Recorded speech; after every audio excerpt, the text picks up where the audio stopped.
Big boss season 7 പൊതുവേ ഇപ്പോൾ ശാന്തമാണ്. ഇപ്പം മോർണിംഗ് ആക്ടിവിറ്റി കഴിഞ്ഞതേ ഉള്ളൂ. നിങ്ങൾ ബിഗ് ബോസിൽ നിന്ന് പോയതിന് ശേഷം എന്തായി മാറും എന്നുള്ളത് ഇവിടുത്തെ സാഹചര്യങ്ങളൊക്കെ വിശദീകരിക്കാൻ ഒരു കുഴപ്പമില്ലാതെ എല്ലാവരും പറഞ്ഞു പോയി. ശാന്തത ഇപ്പോൾ ഫീൽ ചെയ്യുന്നുണ്ട്. ഇടിവെട്ടി മഴ പെയ്യുന്നത് എപ്പോഴാണെന്ന് അറിയില്ല. അല്പം മുമ്പ് ഭയങ്കര ഇടിയും മഴയും എന്താ പറയുന്നത്, കോളും എല്ലാം കൊണ്ടൊരു വല്ലാത്തൊരു അന്തരീക്ഷമായിരുന്നു. രാവിലെയാണ് അവിടെ ഭയങ്കര പ്രശ്നം ഉണ്ടാക്കുന്നത്. അത് ഇന്നലെയും ഇത് തന്നെയായിരിക്കും. രാവിലെ ആയിരുന്നു. ഇന്ന് രാവിലെ തന്നെ തുടക്കം നെവിൻ തന്നെയാണ്. കാരണം നെവിനൊന്ന് ഒതുങ്ങിയിട്ടുണ്ട്.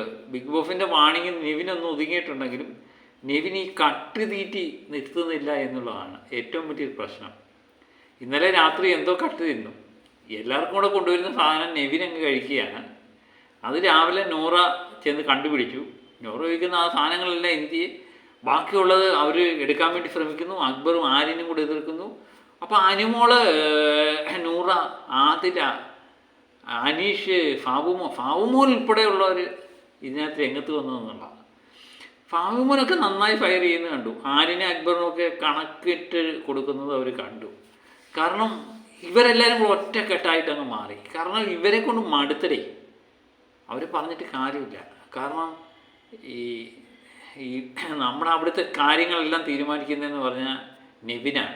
നെവിനെ സംബന്ധിച്ച് നെവിന് ഇഷ്ടമുള്ളത് കഴിക്കണം. എനിക്ക് അക്ബറിനോ ആരിനോ പോലും കൊടുക്കുന്നുണ്ടോ എന്ന് എനിക്ക് സംശയമാണ്. കാരണം നെവിന് ഇഷ്ടപ്പെടുന്ന കാര്യം നെവിനിരുന്ന് കഴിക്കുക എന്നുള്ളതാണ്. അത് നെവിന് ഇന്ന സമയം വേണമെന്നില്ല. ആൾക്കാരുടെ മുന്നിൽ വെച്ചും നെവിനെടുത്ത് കഴിക്കും. അതാണ് നെവിൻ്റെ ഒരു ശീലം. അത് തന്നെയാണ് ഇവിടെ പ്രശ്നം. എല്ലാവർക്കും കൊണ്ടും പ്രത്യേകിച്ച് ആഹാരത്തിൻ്റെ കാര്യത്തിലാണ് ഇവിടെ ചറവറ ഉണ്ടാകുന്നത്.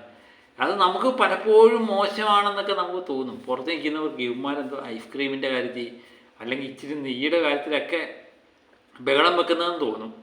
പക്ഷെ പുറത്തൊക്കെ ആണെങ്കിൽ നമുക്ക് കടയിൽ പോയി മേടിക്കാവിടെ.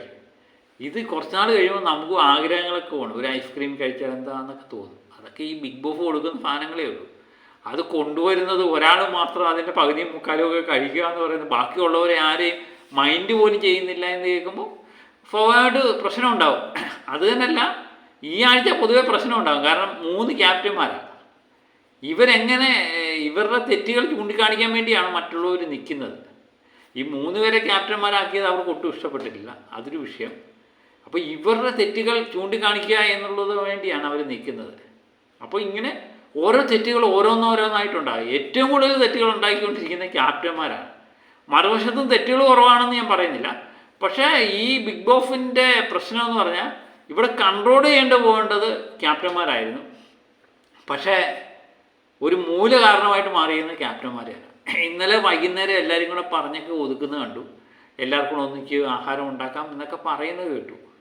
പക്ഷെ രാവിലെ തന്നെ നമ്മുടെ നെവിൻ്റെ കാര്യത്തിൽ അത് തെറ്റുന്നതാണ് കണ്ടത്. നെവിൻ ഇതെല്ലാം കട്ടെടുത്ത് കഴിച്ചു. മറ്റുള്ളവർ ചോദ്യം ചെയ്തു. ഞങ്ങൾക്കൊന്നും കിട്ടുന്നില്ല. അത് അവരുടെ പ്രശ്നമാണ്. ഇതെല്ലാം എടുത്ത് കഴിക്കുക. അപ്പോൾ മറ്റുള്ളവർ ഈ അക്ബറിനായാലും ആര്യനായാലും ഈ നൂറയും അതുപോലെ ആദിലയും അനിമോളെയൊക്കെ കൈകാര്യം ചെയ്യുന്ന പോലെ നെവിനെ കൈകാര്യം ചെയ്യാൻ പറ്റുന്നില്ല. അതാണ് ഫ്രണ്ട്ഷിപ്പിൻ്റെ ഒരു ശക്തി. അവരുടെ കൂട്ടുകാരൻ എന്തെങ്കിലും കാണിച്ചാൽ ഇവർക്കത് എതിർക്കാൻ പറ്റുന്നില്ല എന്നുള്ളത്. ആരും തന്നെ പറയുന്നുണ്ട്, നീ ചെയ്യുന്ന കാര്യങ്ങൾക്കെല്ലാം ഞങ്ങളാണ് അതിൻ്റെ ഉത്തരം പറയേണ്ടിയിരിക്കുന്നത്. അപ്പോൾ അങ്ങനെയാണ് ഈ പ്രശ്നം രാവിലെ തന്നെ ഉണ്ടായത്. ഇന്നലത്തെ പോലെ തന്നെ പ്രശ്നങ്ങൾ ഇന്നും രാവിലെ ഉണ്ടായിരിക്കുന്നു. അപ്പം രാവിലെ ഇന്നലെ പ്രൊമോയ്ക്കകത്ത് കാണുന്നു ഈ ഫാബുമോനൊക്കെ കൈയൊക്കെ ചൂണ്ടു ആര്യൻ്റെ നേരെയൊക്കെ ചെല്ലുന്നുണ്ട്. അതൊക്കെ ഞാൻ പറഞ്ഞില്ലേ, അത് ജെനുവിനായ കേസാണ്. അപ്പം തെറ്റുകൾ ക്യാപ്റ്റൻ എന്ന നിലയിൽ ഇവർ പൊതുവെ പറയുന്നൊരു കാര്യമുണ്ട്. ഇത്രയും നാൾ ഇവിടെ വലിയ കുഴപ്പമൊന്നുമില്ലായിരുന്നു. ആഹാരത്തിൻ്റെ കാര്യത്തിലാണ് പ്രശ്നമുണ്ടെങ്കിൽ ആഹാരത്തിന് സമയത്ത് കിട്ടിക്കൊണ്ടിരിക്കുകയാണ്. ഇപ്പം അതില്ല. കൃത്യമായിട്ടൊരു ചിട്ടയില്ല. ഇവർ കിച്ചൺ ടീമിൽ കയറി പിന്നെ അനീഷ് പറയുന്ന പോലെ ഇവിടെ ആകെപ്പാടെ പ്രശ്നമാക്കിയത് ഇതുപോലെ വൃത്തികെട്ട ഒരു കിച്ചൺ ടീമിനെ ഞാൻ എൻ്റെ ജീവിതത്തിൽ കണ്ടിട്ടില്ല എന്നാണ് അനീഷ് തുറന്നു പറയുന്നത്. അനീഷ് ചിരിച്ചോണ്ടാണ് പറയുന്നത്. അനീഷിനെ എനിക്ക് അത്ഭുതപ്പെടുത്തുന്ന ഒരു കാര്യമായിട്ട് മാറി. അനീഷ് പലപ്പോഴും ബഹളത്തിൻ്റെ ആണി അനീഷാണെങ്കിലും ഇപ്പം വളരെ മിതത്വമായിട്ട് സംസാരിക്കുന്ന അനീഷിനെ കാണാൻ പറ്റും. ഒരുപക്ഷെ അനീഷിൻ്റെ ഒരു ഗെയിമാകും. എല്ലാവരും കൂടെ കിടന്ന് ചലച്ചിട്ട് കാര്യമില്ല എന്ന് പറയും. ആരും ചലയ്ക്കാനില്ലാത്തപ്പോൾ ഞാൻ ചലയ്ക്കാം എന്നായിരിക്കും അനീഷ് വിചാരിക്കുന്നത്. പക്ഷേ അത് കൃത്യമായിട്ട് ഫോക്കസ് ചെയ്യുന്നുണ്ട്. കാരണം എല്ലാവരും പിടിച്ചു മാറ്റാനും എല്ലാവരെയും ഈ ഒരു മേശയുടെ മുമ്പിലിരുന്ന് സംസാരിക്കാനൊക്കെ അനീഷിന് കഴിയുന്നുണ്ട്. ഒരുപക്ഷെ ഈ ആഴ്ച ആരും തന്നെ ജയിലിലേക്ക് വിടരുത് എന്ന് വിചാരിച്ചാണോ എന്നെനിക്കറിയില്ല. ഏതായാലും ഈ പ്രാവശ്യം അനീഷ് പൊതുവെ കുഴപ്പക്കാരനല്ലായിരുന്നു. എനിക്ക് തോന്നുന്നു യാതൊരുവിധ പ്രശ്നം ഉണ്ടാക്കിയില്ല. അനീഷിനേക്കാൾ കൂടുതൽ പ്രശ്നം ഉണ്ടാക്കുന്ന ആൾക്കാർ വേറെ ഉള്ളത് കൊണ്ട് അനീഷിൻ്റെ പ്രശ്നങ്ങളൊന്നും പ്രശ്നമായിട്ട് തോന്നിയില്ല. അനീഷ് എല്ലാവരെയും സൗമ്യമായിട്ടും സ്നേഹമായിട്ടും പറഞ്ഞ് മനസ്സിലാക്കുവാനും എല്ലാവരെയും കൂടെ കൂട്ടിക്കൊണ്ടു പോകാനും ഒരു മികച്ച ക്യാപ്റ്റനായിട്ട് അനീഷിനെ ഇപ്പോൾ തോന്നിയത്.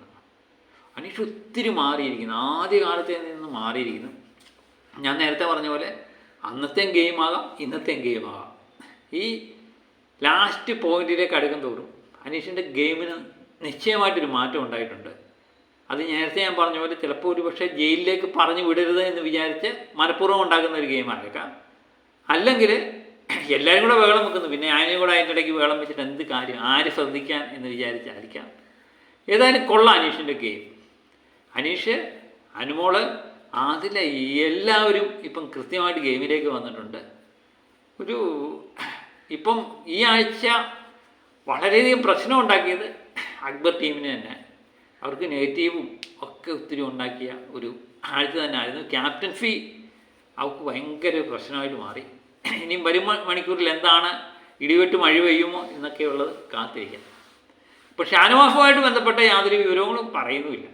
കാത്തിരിക്കാം എന്താണെന്ന് അറിയാൻ വേണ്ടി. Okay, by.